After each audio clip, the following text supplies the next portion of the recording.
con Nicolas Barbieri al termine di questo vincente derbissimo, vinto di misura da Bassano per 2-1. Un tuo giudizio sulla partita, Nicolas? Sapevamo ovviamente che era una partita complicatissima, non so se abbiamo giocato benissimo, ma in queste partite a distanza anche di 2 giorni, abbiamo giocato mercoledì col Monza, era importante fare 3 punti, soprattutto col Breganze, soprattutto in questo momento. Tu all'andata avevi segnato i gol che avevano orientato la sfida per 3-1 per la tua formazione, questa sera sei entrato comunque in pista. Come valuti questo tuo ritorno a Bassano dopo la prima esperienza di qualche anno fa? Beh, è sempre un piacere tornare a Bassano, è stato un piacere perché sono stato benissimo e comunque anche in questo momento sto abbastanza bene. Adesso non saprei cosa dirti, non te lo so dire.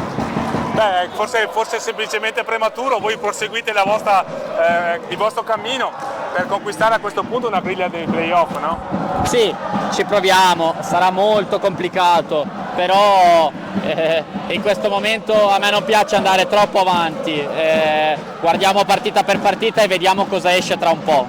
Questa partita l'ha decisa Alberto Pozzato, ha pagato da bere per la convocazione in nazionale? Ancora no, ma sicuramente lo dovrà fare e penso che sia contento di farlo. Beh, la convocazione premia sicuramente un momento importante. Tu che hai provato questa gioia della convocazione in maglia azzurra, pensi che se lo meriti, no?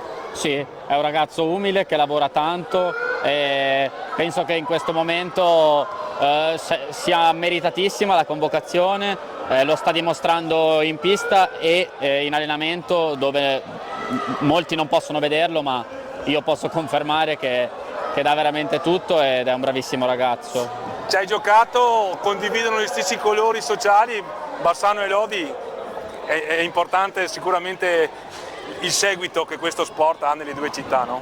Sì, è bellissimo il gemellaggio che c'è tra i tifosi.